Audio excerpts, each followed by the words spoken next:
چند سال پہلے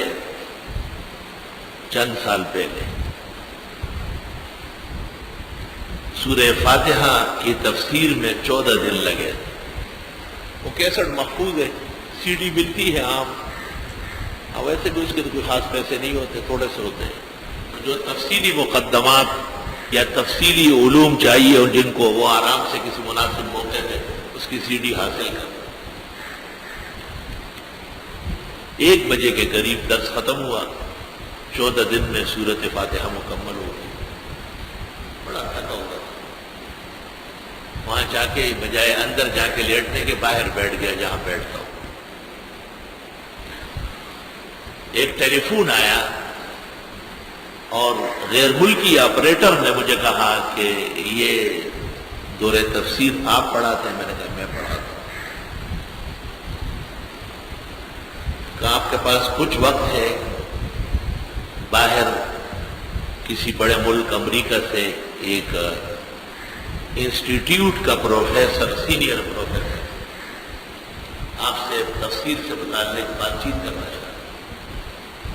میں ویسے تو تھکا ہوا تھا، لیکن جب میں نے یہ سنا کہ کوئی تحقیقی اور علمی ادارے کا سربراہ ہے تو میں نے کہا ٹھیک ہے، میں تیار ہوں بات کرنے کے.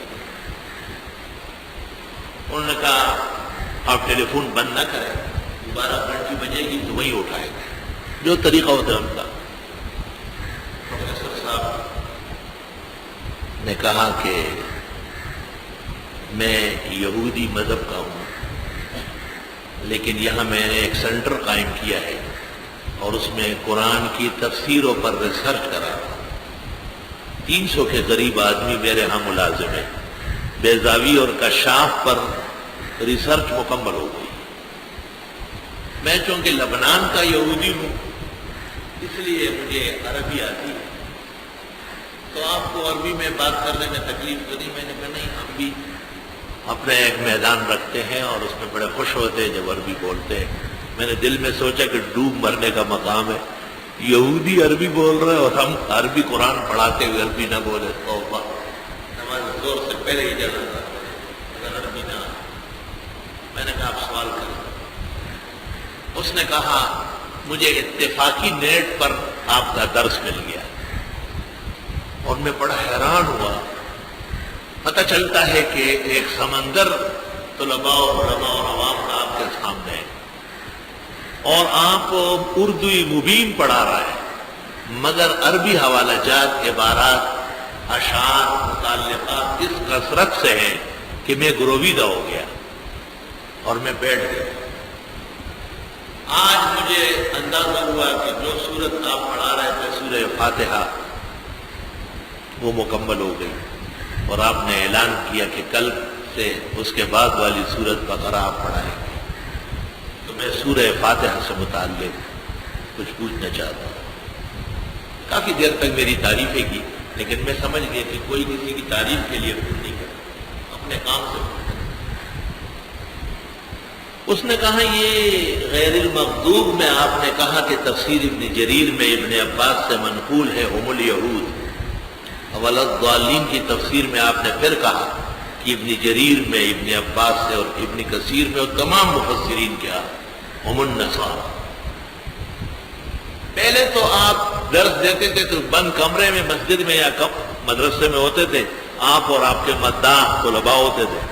اب آپ درس دے رہے ہیں اور پوری دنیا سے، اور 90% دنیا پر یہود و نصارہ کا قبضہ ہے، مسلمان مٹھی بھر بھی نہیں، کچھ بھی نہیں. تو آپ اس تفسیر سے ہٹیں گے یا ہمارے مقابلے کے لیے تیار ہوں گے؟ کیا جواب ہے اس کا؟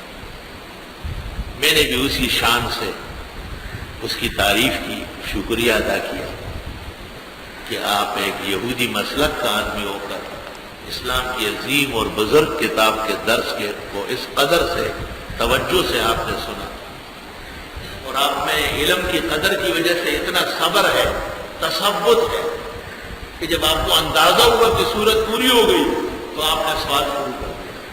پھر اتنی بڑی قدردانی کہ اتنے بڑے ملک سے کتنے مرحلوں سے نکل کر آپ نے میرا نمبر معلوم کیا، پھر مجھ سے میرے اوقات کا انتظار کیا. میں بھی شکریہ ادا کرتا ہوں اور آپ کی صلاحیتوں کو خراج تحسین پیش کرتا ہوں، ایسا اور ایسا ایسا اور ایسا. لیکن جس وقت اس نے اعتراض کیا تو اس اعتراض میں اس نے کہا کہ آپ کے قرآن میں ہے یہود کے خلاف نصارہ کا ہے. وہ ایک آیت پڑھتا تھا، میں 10 اور پڑھتا، میں جلدی پوری ہو گئی. میں نے کہا ایک بات پوچھنا چاہتا ہوں کہ آپ جس دین کو یہودیت کہتے ہیں وہ آسمانی ہے یا نہیں؟ آپ کہتے ہیں. اور موسیٰ علیہ السلام اور ان کو کتاب جو ملی تھی وہ اپنے وقت میں ہدایت اور سچائی کی تھی یا نہیں؟ انہوں نے کہا تھی. میں نے کہا اس میں مطیع ماننے والا اور منحرف فاسق دونوں کو انعام و اکرام ہوتا تھا یا منحرف کو سزا ملتی تھی؟ تو اس نے کہا نہیں، منحرف کو تو سزا ملتی تھی. میں نے کہا یہ مغضوب اور ضال وہ ہے جو توریت سے اور موسیٰ علیہ السلام سے اور انجیل سے اور عیسیٰ علیہ السلام سے کٹ گئے ہیں.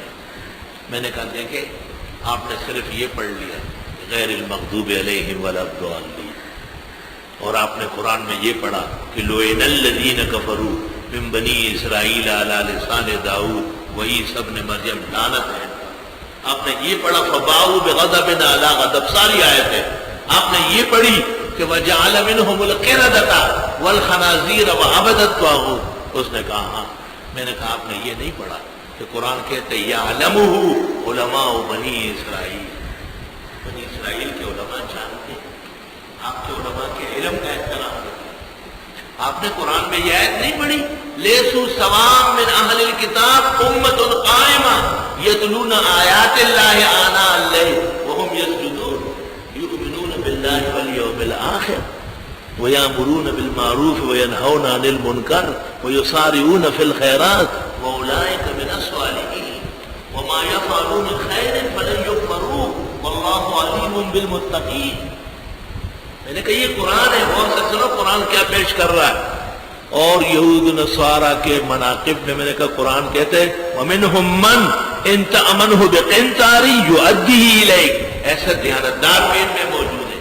قرآن ان کا ثبوت پیش کرتے ہیں یعرفونہ کما یعرفون ابناءہم. تو میں نے کہا منحرف کی سزا اور مطیع کے لیے جزائے خیر اور انعام و اکرام دونوں قرآن میں ہے. اب آپ بتائیں کہ آپ اس میں کیا غلطی پاتے ہیں. پروفیسر صاحب جو پھوٹ پھوٹ کر رونے لگا یا شیخ واللہ ما افہمتنی بل جعلتنی داعیا للقرآن والاسلام انشاءاللہ تعالی. آپ نے مجھے صرف سمجھایا نہیں، آپ نے مجھے قرآن اور اسلام کا ایک داعی بنایا تھا، مدافع بنایا. میں پوری دنیا میں جنگ کروں گا اس کی طرف سے. حقیقت یہ ہے کہ آپ کو حق حاصل ہے کہ آپ قرآن شریف کا درس دیں. وقت نیک تھا، توجہ کھل گئی، دل و دماغ اللہ نے روشن کیے. ادھر سے اس میں بھی قدردانی اور صلاحیت تھی، وہ فوراً سمجھ گیا. الحمدللہ.